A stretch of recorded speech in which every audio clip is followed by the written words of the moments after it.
കാക്കനാട് ജില്ലാ ജയിലിലെ ഒന്ന് രണ്ട് ഉദ്യോഗസ്ഥരെ സെൻഡ് ഓഫ് വളരെ വൈറലായി. അത് ഇപ്പോൾ ഇൻ്റലിജൻസ് അത് പരിശോധിച്ചുകൊണ്ടിരിക്കുന്നു.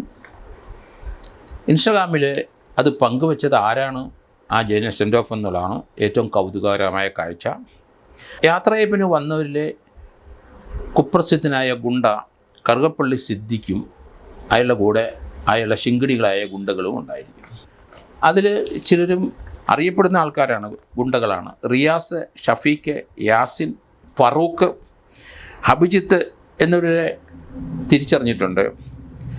സിനിമാ നടനായും ഗായകനുമായ നാദിർ ഷായുടെ സഹോദരൻ സമദും ആ ചടങ്ങിൽ എത്തിയിരുന്നു എന്നാണ് മനസ്സിലാക്കുന്നത്.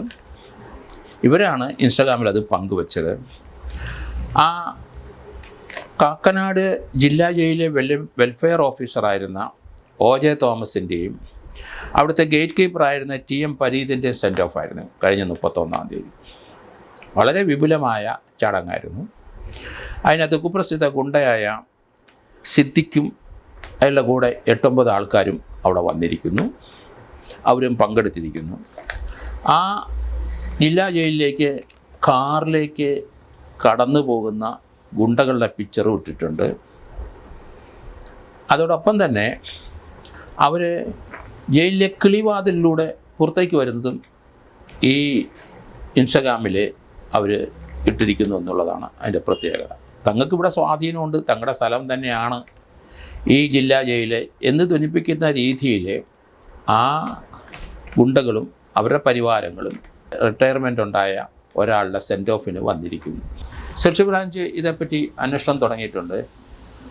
എവിടെ സർക്കാർ ഓഫീസിൽ ഇതുപോലൊരു സെൻഡ് ഓഫ് ഉണ്ടെങ്കിലും അവിടെ ഇതുപോലുള്ള ഗുണ്ടകളും അതുപോലെ ഷേഡി ക്യാരക്ടർമാരും അങ്ങനെ ക്രിമിനൽ പശ്ചാത്തലമുള്ളവരെയും ആ സെൻഡ് ഓഫിൽ പങ്കെടുപ്പിക്കരുത്. അത് ഗവൺമെൻറ്റിന് ക്ഷീണമാണ്, ആ ഡിപ്പാർട്ട്മെൻറ്റിന് ക്ഷീണമാണ്. അത് നമ്മൾ ആലോചിക്കണം. കഴിഞ്ഞ ദിവസം ഒരു സംഭവം ഉണ്ടായില്ല, ഫോർട്ട് ഹൈസ്കൂളിൽ അവിടെ ഒരു കുട്ടികളെ സ്വീകരിക്കാനും ഒക്കെ വേണ്ടി ഒരു ഉത്സവമായിട്ട് ആഘോഷമായിട്ടാണ് സ്കൂള് തുടങ്ങിയത്. അതിൽ പങ്കെടുത്ത ഒരാൾ പോക്സോ കേസിലെ പ്രതിയായിരുന്നു എന്നുള്ളതാണ്. അയാളവിടെ പ്രസംഗിച്ചിട്ട് പോയി. അയാളാണ് കുട്ടികൾക്ക് സമ്മാനം കൊടുക്കാനെല്ലാം കോൺട്രിബ്യൂട്ട് ചെയ്തത്. അതുകൊണ്ടാണ് അയാളെ വിളിച്ചതെന്ന് പറയുന്നു. ഞങ്ങൾ അറിഞ്ഞില്ല ഈ പരിപാടിക്ക് വന്നത് ഇങ്ങനെ ഒരു ക്രിമിനൽ പശ്ചാത്തലമുള്ള ആളാണ്, ഞങ്ങൾ അറിഞ്ഞില്ല എന്ന് അവിടുത്തെ ആ സ്കൂളിലെ ഹെഡ്മിസ്ട്രസും മറ്റുള്ളവരും പറയുകയും ചെയ്തിട്ടുണ്ട്. അതൊന്നും വിലപ്പോവില്ല. ഇതേപ്പറ്റി വിദ്യാഭ്യാസ മന്ത്രി ശ്രീ ശിവൻകുട്ടി ഒരു എൻക്വയറിക്ക് ഓർഡർ ഇട്ടു. അവിടുത്തെ വിദ്യാഭ്യാസ അസിസ്റ്റൻറ്റ് ഡയറക്ടർ തിരുവനന്തപുരം ജില്ലയാൾ അത് അന്വേഷിക്കുന്നുണ്ട്. അത് 2 ആഴ്ചക്കകം റിപ്പോർട്ടെത്തും, നടപടി ഉണ്ടാവും. കുട്ടികളുടെ മുമ്പിൽ മിസ്കോണ്ടക്റ്റുള്ള ക്രിമിനലായ അല്ലെങ്കിൽ പോക്സോ കേസ് പ്രതികളായ സമൂഹം വെറുക്കുന്ന ആൾക്കാരെ കൊണ്ടുവന്ന് അവിടെ പ്രദർശിപ്പിക്കരുത്, അവിടെ പ്രസംഗിപ്പിക്കരുത് എന്നൊരു പാഠം എല്ലാവരും പഠിച്ചേ പറ്റൂ. സർക്കാർ ജീവനക്കാരെല്ലാം നമുക്കറിയാം. എല്ലാ ഓഫീസിൽ നിന്ന് റിട്ടയർ ചെയ്യുന്നവർ വളരെ ആഘോഷമായി അയാളെ വീട്ടിൽ കൊണ്ടാക്കുന്ന ഒരു ചടങ്ങ് കേരളത്തിലെ എല്ലായിടത്തും ഇപ്പോൾ നടന്നുകൊണ്ടിരിക്കുകയാണ്. കാരണം സർക്കാർ ജീവനം അവസാനിക്കുന്ന ദിവസം അതൊരു ആഘോഷമാണ്. അവിടെ ഒരു സ്വീകരണമൊക്കെ കൊടുത്ത് ഒരു സെൻഡ് ഓഫ് ചടങ്ങൊക്കെ സംഘടിപ്പിച്ച് ഒരു പൊന്നാടയൊക്കെ ഇട്ട് അതിനുശേഷം വലിയൊരു സദ്യ അല്ലെങ്കിൽ വലിയ ഒരു പാർട്ടി ഇവിടെ നടക്കും. ഉച്ചയ്ക്കാണെങ്കിൽ മിക്കവാറും ബിരിയാണി, അത് വളരെ വിപുലമായ രീതിയിൽ വളരെ പണച്ചെലവുള്ളതാണ്. അതിനുശേഷം ഇദ്ദേഹത്തിനെ കാറിൽ ഇവരെല്ലാം പരിവാര സമേതം വീട്ടിൽ കൊണ്ടാക്കും. ആ വീട്ടിലും വലിയ ആഘോഷമാണ്. നല്ല വില കൂടിയ മദ്യം അവിടെ കൊടുക്കും, ചിലർ മദ്യം കഴിക്കുന്നവരാണെങ്കിൽ. എങ്കിലും പൊതുവെ നോക്കിക്കഴിയുമ്പം റിട്ടയർ ചെയ്യുന്ന ജീവനക്കാരൻ്റെ കയ്യിൽ നിന്ന് കുറേ പണമാവും. ഒന്നാതെ ക്ലാസ് 1 ഓഫീസർ അല്ലാത്തവരെല്ലാവരും കടത്തിലും ലോണിലുമാണ്. റിട്ടയർ ചെയ്ത് കഴിഞ്ഞാൽ പിന്നെ 1 മാസം ശമ്പളമില്ല, പിന്നെ അടുത്ത മാസം മുതൽ പകുതി പെൻഷനേ ഉള്ളൂ. വളരെയധികം സാമ്പത്തിക ബുദ്ധിമുട്ട് അനുഭവിക്കുന്നവരാണ് സർക്കാർ ജീവനക്കാർ, പ്രത്യേകിച്ച് അവർ ക്ലാസ് 1 ഓഫീസർ അല്ലാത്തവർ. അപ്പോൾ അതുകൊണ്ട് ഗസറ്റഡ് റാങ്കിലൊക്കെ ഉള്ളവർക്കും വലിയ സാമ്പത്തിക ബാധ്യതകളുണ്ട്, കള്ളു കുടിക്കാത്തവരുമുണ്ട്. അതേസമയത്ത് ഇതൊരു ആഘോഷമാക്കി വലിയ സദ്യകൾ നടത്തി അവർക്ക് ഇഷ്ടമുള്ള അതിൽ വില കൂടിയ മദ്യം ആ കൂടെ രഹസ്യമായിട്ടെങ്കിലും കൊടുക്കും.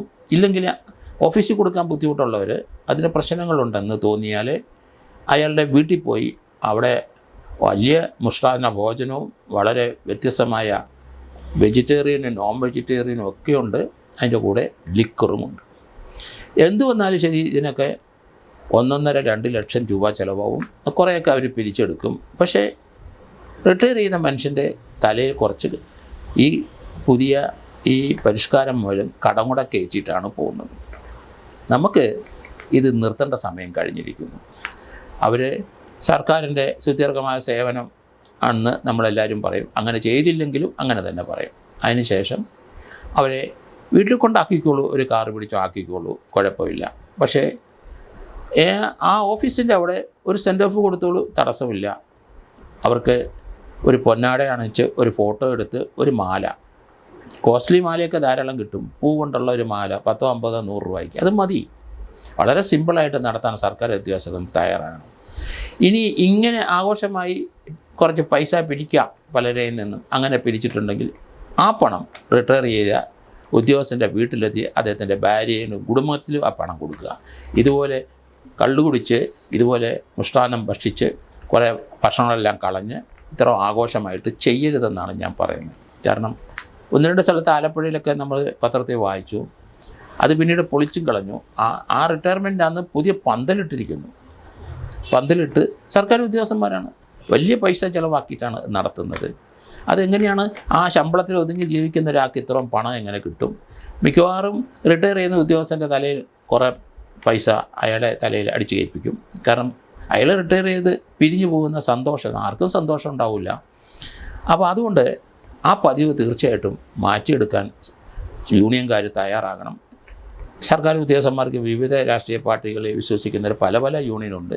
ഏതായാലും ഒരു മാതൃകാപരമായ ഒരു രീതിയിൽ വേണം ഇത് നടത്താൻ. ഇത് കള്ളുകുടിക്കുന്ന ഒരു മേഖലയാകിയിട്ട് റിട്ടയർമെൻറ്റ് ആഘോഷിക്കുന്നത്. എന്തായാലും ഒരു മാസം സുഖഭിക്ഷമായിട്ട് ഭക്ഷണവും കഴിക്കാൻ കള്ളും കുടിക്കാൻ ആരെങ്കിലും ഒരാൾ റിട്ടയർ ചെയ്യും. ചില മാസം അത് കൂടുതൽ ആൾക്കാർ റിട്ടയർ ചെയ്യുന്നതുകൊണ്ട്. എങ്കിലും 12 മാസത്തിലും ഇതുപോലെ ഒരു മാസത്തെ ഒരു ചടങ്ങ്, അത് വലിയ ആഘോഷമാണ് എല്ലാവർക്കും. അത് നമുക്കങ്ങ് നിർത്തണം. കാരണം സമയമാകുമ്പം ഞാനൊക്കെ റിട്ടയർ ചെയ്ത സമയത്ത് നേരെ അവിടെ നിന്ന് ഇറങ്ങി ട്രെയിൻ കയറി സ്ഥലം വിട്ടുക, ബാഗും തൂക്കി സ്ഥലം വിട്ടു. ഒരു സെൻഡ് ഓഫും വാങ്ങിച്ചിട്ടില്ല, ഒരു സർവീസ് കാലഘട്ടത്തിലേ വാങ്ങിച്ചിട്ടില്ല. അതുകൊണ്ട് അത് വലിയ ചിലവേറിയ കാര്യമാണ്. പണം പലർക്കും ചിലവാകും. പലരും അതിൻ്റെ കോൺട്രിബ്യൂഷൻ കൊടുക്കണം. ചിലർക്ക് വീട്ടിൽ കൊടുക്കാൻ പൈസ കഷ്ടിച്ചേ ഉണ്ടാവുള്ളൂ. അതിൽ നിന്നൊക്കെ ഒരു വീതം ഈ സെൻഡ് ഓഫിന് എടുക്കേണ്ടി വരും. അത് പലരും അറിയുന്നില്ല. ആഘോഷവും ചിരിയും സന്തോഷം മാത്രം കാണിക്കും. അതുകൊണ്ട് റിട്ടയർ ചെയ്യുന്നവരും ആ തീരുമാനം എടുക്കണം. ഒരു സെൻഡ് ഓഫും വാങ്ങില്ല എന്നൊരു തീരുമാനം എടുക്കണം. അതുപോലെ അവിടുത്തെ യൂണിയൻകാരും അങ്ങനെ എന്തെങ്കിലും അയാളോട് ഒരു സഹാനുഭൂതി, ഒരു സഹതാപം അല്ലെങ്കിൽ ഒരു ഇഷ്ടം ഉണ്ടെങ്കിൽ ഒരു പൊതി കൊടുക്കുക. ഒരു പൊന്നാട അണക്കി ഒരു മാല ഇട്ടിട്ട് ഒരു പൊതി കൊടുക്കുക. ആ പൊതി കഴിവുള്ളിടത്തോളം ഇയാളെ വീട്ടിലാക്കുമ്പോൾ വീട്ടുകാരെ ഏൽപ്പിക്കുക. ഭാര്യയ്ക്ക് അങ്ങനെയെങ്കിലും ഒരു സമ്മാനം ലഭിക്കട്ടെ കുട്ടികൾക്കും. അതായിരിക്കും കുറച്ചുകൂടെ അഭികാമ്യമായതെന്നാണ് ഞാൻ കരുതുന്നത്. ആ രീതിയിലേക്ക് സർക്കാർ ജീവനക്കാർ മാറണം. സെൻഡ് ഓഫ് കൊടുത്തോളൂ. വളരെ ഒരു 10,000 രൂപയ്ക്ക് അത് ഒതുങ്ങി നിൽക്കുന്ന ഒരു ചടങ്ങിൽ കൂടുതൽ പാടില്ല. അവരവരുടെ ഓഫീസുകളിൽ അത് നടത്തിക്കോളൂ. ഇയാളെ കൊണ്ട് വീട്ടിൽ കൊണ്ടാക്കിക്കോളൂ. ഇല്ലെങ്കിൽ ദൂരേക്കുള്ളവരാണെങ്കിൽ അവർ ട്രെയിനിൽ അങ്ങ് പൊക്കോളൂ. ആ റെയിൽവേ സ്റ്റേഷൻ വരെ അവരെ കൊണ്ടുവെത്തിക്കുക എന്നല്ലാതെ അതിൽ കൂടുതലുള്ള ഒരു പരിപാടിക്കും സർക്കാർ ഉദ്യോഗസ്ഥർ തയ്യാറാകരുതെന്നാണ് എൻ്റെ അഭ്യർത്ഥന.